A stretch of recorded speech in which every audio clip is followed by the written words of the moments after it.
Stop scrolling. There will be days when even breathing feels difficult, days when life becomes a blur. You wake up tired, moving without purpose, and a silent question keeps echoing in your mind. What's the point of all this? But here's something you might not expect. The most powerful man in the ancient world, Marcus Aurelius, asked the exact same question. Not once, but every single day. He ruled an empire, led armies, faced war and disease. Yet in his private journal, he confessed, "I often wake up feeling the weight of life. But I remind myself I was not born just to breathe. I was born to act." That wasn't philosophy. That was survival. Because Stoicism wasn't made for those who never felt weak. It was made for those who felt weak and chose strength anyway. So if life feels pointless right now, stay with me. You're about to discover the mindset that saved a man and might just save you too. Stop scrolling. There are moments in life when even breathing feels difficult. Not because something is physically wrong, but because something inside you has gone silent. Not the silence of peace, but the silence of emptiness. If you've ever felt that kind of silence, stay with me. You are not alone. There comes a time when the body wakes up, but the spirit stays asleep. You open your eyes, but your heart feels nothing. You move through your day like a ghost wearing your name. Psychologists call this emotional numbness, and almost half of the people in the world have experienced it. But statistics don't matter when you are the one feeling empty. Because when life keeps asking for more, and you feel like you have nothing left to give, numbers cannot comfort you. What you truly need is understanding and direction. Say it out loud with me. Why continue? Yes. That question, the one that does not scream but whispers, the one that doesn't hurt but empties. It rarely arrives all at once. It arrives quietly in the form of dull mornings, repetitive tasks and dreams that fade not with noise but with silence. Life becomes routine. Days blur together. Weeks pass without memory. You act but don't feel. You breathe but don't live. You scroll endlessly, hoping to feel anything, but the more you scroll, the more empty you become. And the world, louder than ever, keeps shouting, "Be successful, be productive, be someone." But what do you do when you don't even feel like being yourself? Let me share a secret. Marcus Aurelius, emperor of Rome, ruler of millions, felt the same. Yes, the most powerful man in the ancient world wrote in his private journal, "I often wake up feeling the weight of life, but I remind myself I was not born just to breathe. I was born to act." He wasn't writing philosophy for scholars. He was writing medicine for his own soul. He faced betrayal, war, disease, political pressure, the death of his children, yet he refused to be controlled by his pain. Instead, he studied his pain like a student studying a textbook. He observed his thoughts not as truth, but as passing weather, and he discovered something extraordinary. You have power over your mind, not outside events. Realize this and you will find strength. That wasn't just philosophy. That was survival. Inhale slowly. Hold, exhale slowly. Say it with me. I am still here. Sometimes that alone is enough. The invisible crisis. Let's talk about something real. Not anxiety, not sadness. Something quieter. The invisible crisis, when nothing feels wrong, but nothing feels right either. You're not dying, but you're not living. In 2021, psychologists found that nearly 60% of adults felt disconnected from purpose. That's more than cancer, depression, divorce, or unemployment. It's a growing epidemic, a life lived without meaning. And here's something darker. People don't quit life when they feel too much pain. They quit life when they feel nothing. One patient told his therapist, "I don't want to die. I just don't want to exist." That sentence has become more common than ever. Marcus Aurelius faced the same crisis, but without modern therapy, medication, podcasts, or self-help books. All he had was his mind. And that's when Stoicism became more than a philosophy. It became a shield against chaos, anxiety, and despair. The Stoic response. The Stoics believed that pain is real, but suffering is optional. Not because they denied emotion, but because they believed in a simple truth. Pain is a signal, not a sentence. Epictetus, born a slave and tortured for years, said something extraordinary. It's not what happens to you that breaks you. It's your judgment about it. He had every right to hate the world. Instead, he studied it, and he became one of the wisest humans in history. Marcus Aurelius wrote, "The impediment to action advances action. What stands in the way becomes the way. To a Stoic, a problem is not a wall, it's a doorway. But first, we must see it clearly. Reset, say it with me. Breathe in, hold, exhale slowly. Say it aloud. I don't need to be perfect. I just need to be present. Why do we feel this way? Because modern life rewards productivity, but punishes stillness. We measure our worth by output, not presence. We forget to ask, what does my soul need today? Here's a powerful Stoic question. What is essential and what is noise? When you wake up tomorrow, try this. Write down 3 things that actually matter in your life. If your actions do not align with those 3 things, you will feel lost. Because misalignment is poison to the human spirit. Marcus Aurelius wrote every night not to impress anyone, but to process his mind. Modern research supports this practice. Journaling for just 6 minutes a day can reduce anxiety by 32%. That's not philosophy, that's neuroscience. Here's how you can do it tonight. Write down one problem you faced today, one emotion you felt, one thing you learned. That's it. You don't need to solve everything. You just need to witness it. Because when you witness your mind, it loses its power over you. Marcus wrote, "The happiness of your life depends on the quality of your thoughts. But how do you improve those thoughts? By observing them, not judging, not suppressing, just observing. Like clouds passing in the sky. When despair arrives, it rarely knocks. It sneaks in through boredom, negativity, comparison, or loneliness. That's why awareness is your first form of defense. Ask yourself, what exactly am I feeling right now? Sadness, exhaustion, fear, hopelessness, or nothing? Because awareness is the beginning of control." A true story. A man once stood on a bridge ready to jump. He wasn't crying. He wasn't angry. He was empty. But a stranger walked by and said, "I don't know what you're going through, but I'm glad you're still here." That one sentence, that human recognition, saved his life. Later he said, "I didn't need answers. I just needed to be seen." Sometimes the greatest form of strength is simply staying. Reset. If you're still listening, let's reset once more. Inhale deeply, hold it, exhale slowly. Say this with me. Today, survival is enough, not forever, just for today. Here's something remarkable. Even small actions release dopamine, the molecule of motivation. That means purpose is not found in huge achievements. It is found in motion itself. So today, do one small thing. Walk for 5 minutes. Clean one part of your desk. Write one sentence in a journal. Read one page of philosophy. Text someone, "I'm thinking of you." Not to escape your mind, but to reconnect with it. Movement creates clarity. Stillness creates awareness. Together they rebuild purpose. Your emotions are not your identity. You are not your sadness, not your fear, not your exhaustion. You are the observer of those emotions, not their slave. Marcus Aurelius wrote, "You are the soul that rules the body. Stand tall. You are not broken. You are simply searching." And that is the first sign of life. So if you have reached this point, you are stronger than you think. Because listening in darkness is itself an act of endurance. You are already rebuilding your strength simply by staying. In the next part, we will explore Stoic lessons for dark days, practical tools that you can use right now when life feels pointless. They were used by emperors, soldiers, philosophers, survivors, and today they are yours. Stay with me. This journey has just begun. Part 2, Stoic lessons for dark days. Welcome back. If you're still here, it means something inside you chose to continue. And that alone is a quiet form of strength. In part 1, we explored the moment when life feels empty, when purpose fades and days blur together.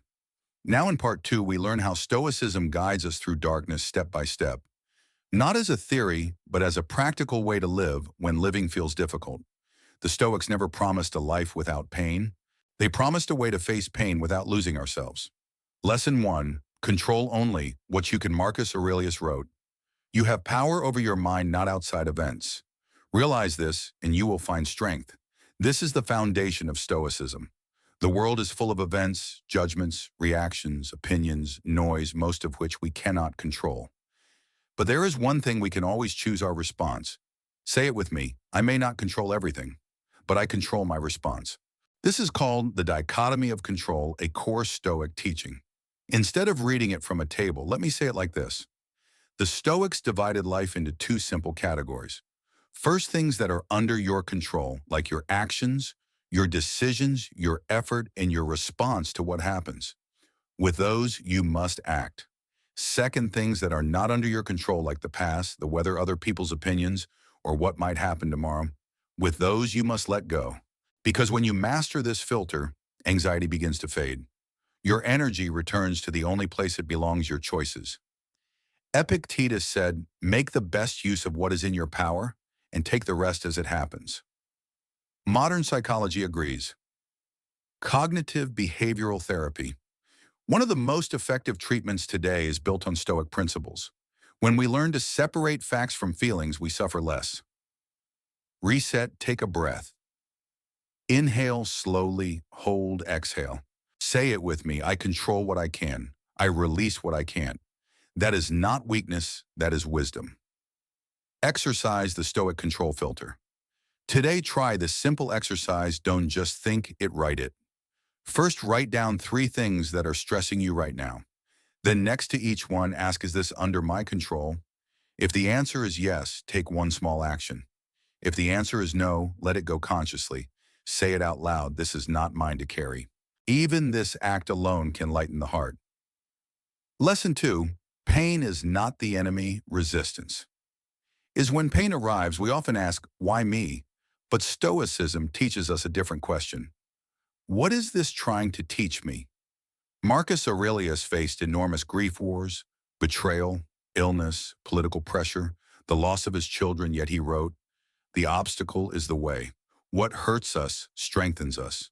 He also wrote to love, even what happens, that is the mark of a true Stoic. He wasn't being naive, he was being strategic.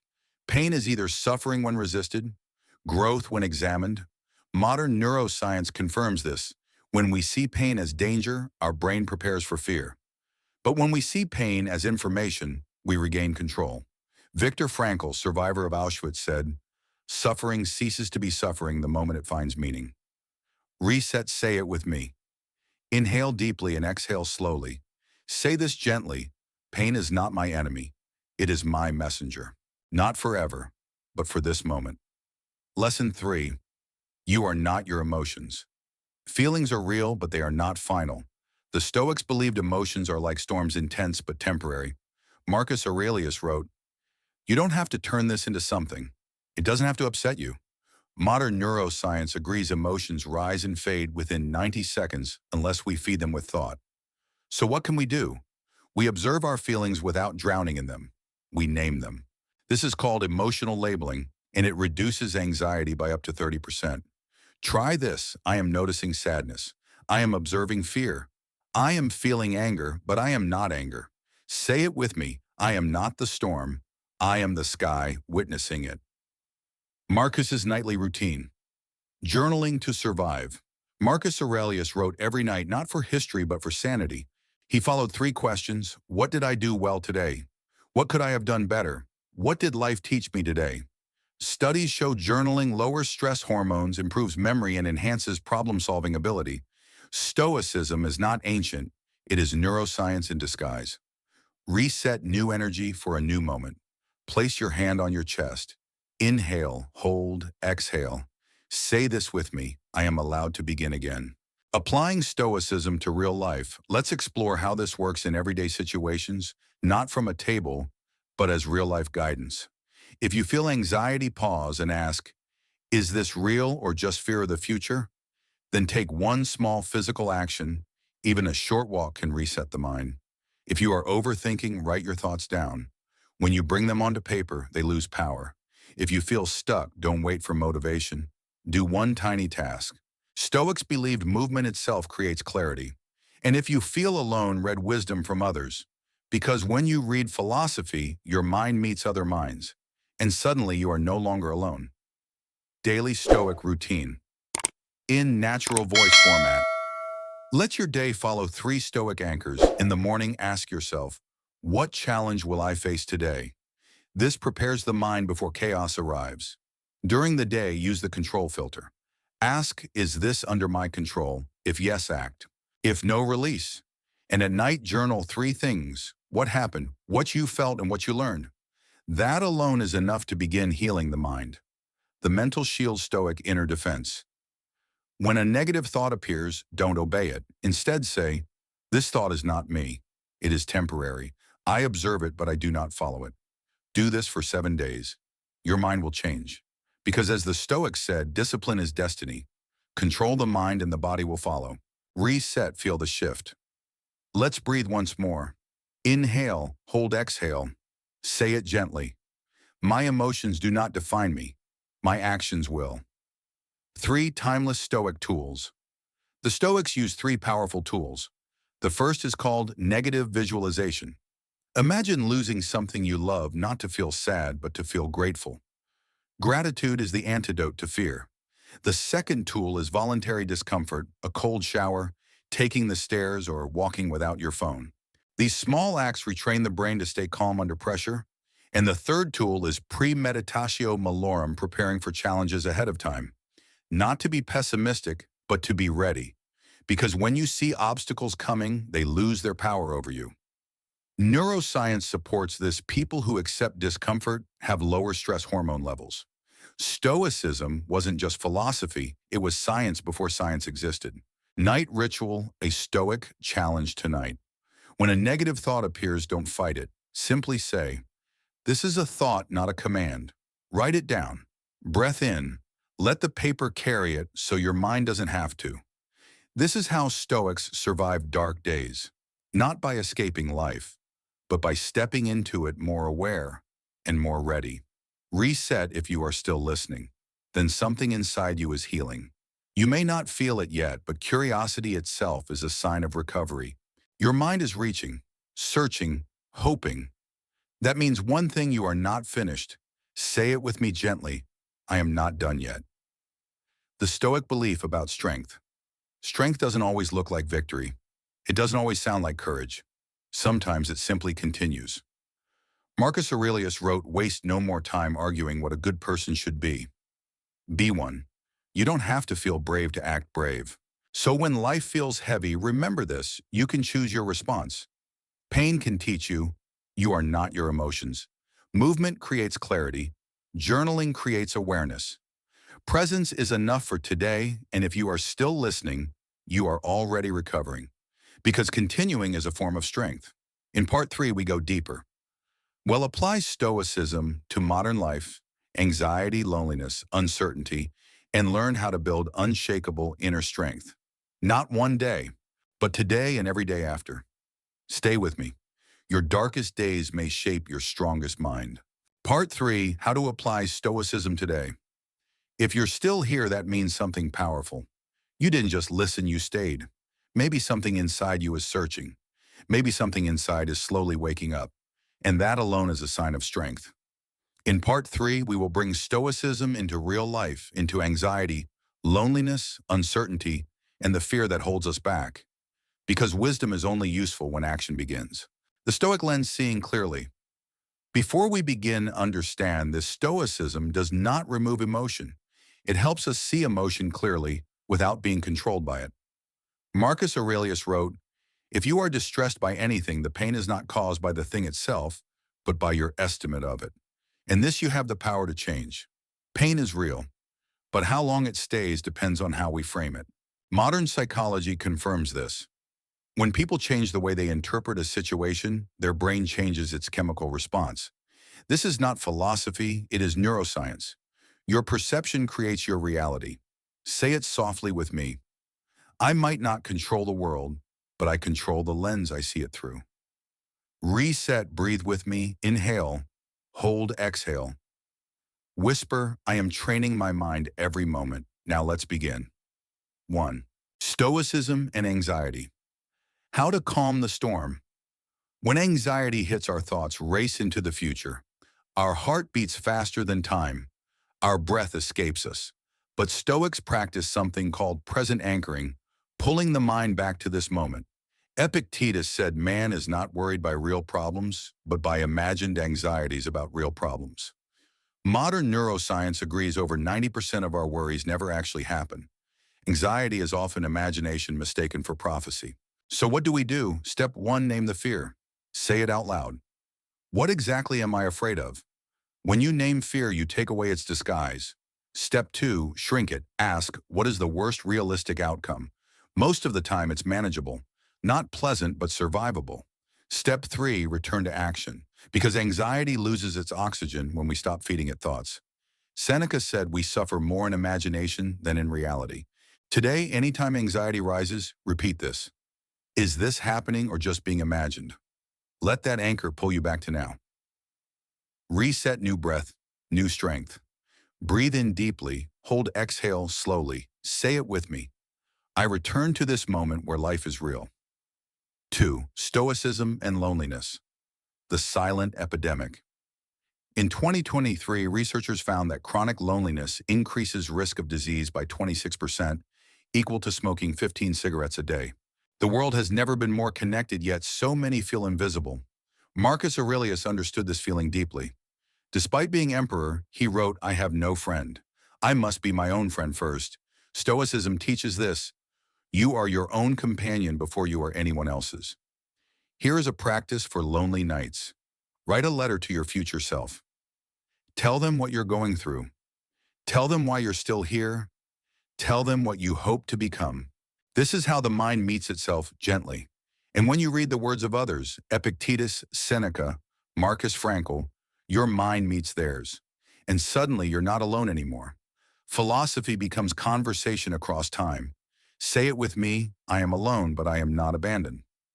3. Stoicism and uncertainty, living without fear of tomorrow. The future is unknown. That has always been true. But modern life makes us believe we should control it perfectly. Here is what Marcus said about that. Do not concern yourself with the future. You will meet it, if you must, with the same reason you meet the present. Stoics used one powerful principle. Prepare but do not predict. When uncertainty hits, try this. Ask, what can I influence? Ask, what must I accept? Then take one small action today, because uncertainty expands in stillness. But when we act even imperfectly, clarity begins to form. Say it, I don't need the full map. I only need the next step. Reset, build calm, hand on chest. Deep breath, hold, exhale. Say slowly, I move through uncertainty with courage, not control. 4. Stoicism and the fear of failure. We live in a world terrified of mistakes, so terrified that many never even try. But Stoics believed failure is not falling, failure is refusing to rise again. Marcus Aurelius said, the only failure is to cease trying. Failure to the Stoics is data, not death. Information, not judgment. The universe whispers, adjust your aim. Try again. The great samurai Musashi said, once you know the way broadly, you will see it in everything. And modern science teaches this. Every time you try again, after failure, your brain rewires itself for resilience. You literally train your mind to see effort as opportunity. So today, allow yourself to try. And if you fail, let this be your response, I will rise again. Wiser than before. Reset if you're still listening. You are stronger than you realize. Your heart is still active. Your spirit is still reaching. That means your story is still unfolding. Say it softly. I still have chapters to write. The Stoic Life. A guide for modern times. Let's gather everything into one principle. Life will not always be kind, so we must learn to live with strength. Stoicism does not promise happiness. It promises clarity. It does not erase pain. It teaches us how to carry it with dignity. Here is the Stoic path with no table, just voice. In the morning, remind yourself that life will challenge you. Welcome it. A strong mind is a trained one.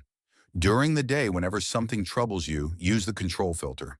Ask, can I influence this? If yes, take action. If no, release it. At night, journal 3 things. What happened, what you felt, and what you learned. That alone begins healing. When fear arrives, name it. When anxiety rises, breathe. When loneliness appears, meet your own mind gently. Because you are not the storm. You are the one who watches the sky. The 7-Day Stoic Challenge. Try this for 1 week. Day 1, write down one fear. Day 2, do something slightly uncomfortable. Day 3, practice the control filter.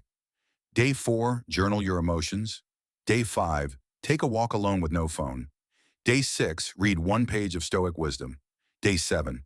Write a letter to your future self. This is how transformation begins. Not by waiting for strength, but by choosing it. Final reset 1. Last breath. Inhale, hold, exhale. Say it with courage. My darkest days will shape my strongest mind. Imagine this. You are in the middle of a storm.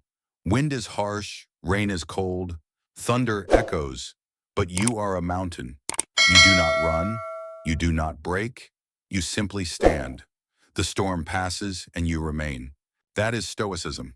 If this message reached you when you needed it, don't keep it. Share it. Because someone out there may be waiting for just one reminder that life is not finished yet. Subscribe to Making Life Better, and together we'll learn how to live with strength, presence, and courage. Before you go, comment just one word that describes how you feel right now. Only one word, and let the world know your mind is still alive. My word is stronger. What's yours? This is not the end. This is the beginning.